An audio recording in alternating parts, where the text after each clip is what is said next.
NASA's Artemis II is the first crewed lunar mission in over 50 years. 4 astronauts will venture around the moon, preparing humanity for a long-term lunar presence for scientific discovery and exploration. The 10-day test flight will demonstrate a range of deep space exploration capabilities with crew. The mission will prove the Orion spacecraft is ready to keep astronauts alive in deep space and allow the crew and ground teams to practice operations essential to the success of future missions. On launch day, the Artemis II suits up, undergoes final checks, and rides in the crew transportation vehicles to Launch Pad 39B at NASA's Kennedy Space Center in Florida. Stacked on the mobile launcher, NASA's 322-foot-tall SLS, or Space Launch System rocket with the Orion spacecraft, awaits the crew, having made its 4-mile journey from the vehicle assembly building on the crawler transporter to the pad. The launch team fills the SLS propellant tanks with over 700,000 gallons of liquid oxygen and liquid hydrogen, and verifies guidance, communications, and avionics. At 12 seconds before liftoff, the hydrogen burn-off igniters fire. About 6 seconds later,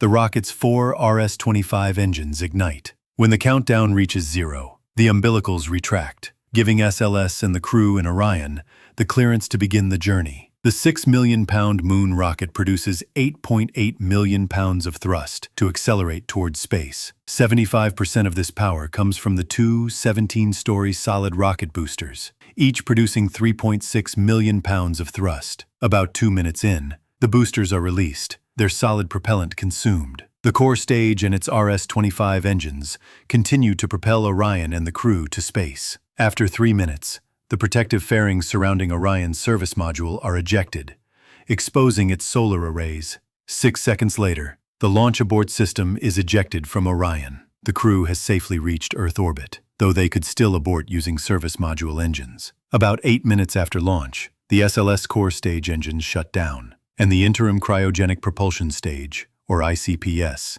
and Orion, separate from the core stage. Orion and the ICPS are now flying free. Orion's 4 solar arrays deploy, powering the spacecraft and charging its batteries for when it moves out of direct sunlight during the journey to the moon and back. After a 90-minute orbit, the engine of the rocket's upper stage, or ICPS, ignites to raise Orion to a high Earth orbit. The Artemis II crew and mission control in Houston then began a nearly 24-hour systems check, while the astronauts are still relatively close to Earth, familiarizing themselves with their new home for the next several days. Once in high Earth orbit, Orion separates from the upper stage. The expended ICPS and Orion stage adapter serve as a target for a manual handling test called the proximity operation. During the demonstration, Artemis II astronauts use cameras and line of sight through Orion's windows to pilot the spacecraft as they approach and back away,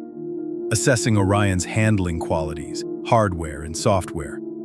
Following the demonstration, spacecraft data is collected to verify system performance, such as life support, communications, and navigation, ensuring Orion and the crew are ready for the voyage ahead.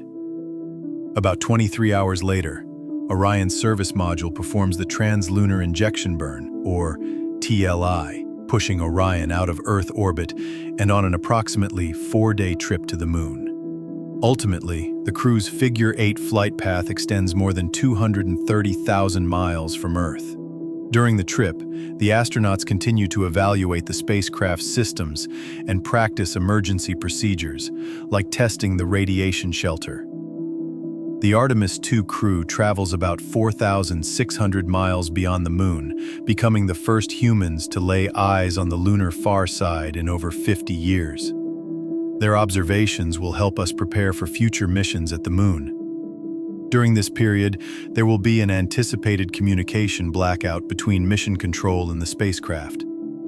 As the crew returns from the far side of the moon, Orion is drawn home by Earth's gravity in a free return trajectory, ensuring a fuel-efficient 4-day trip. Before entering the atmosphere, Orion's crew module separates from the service module.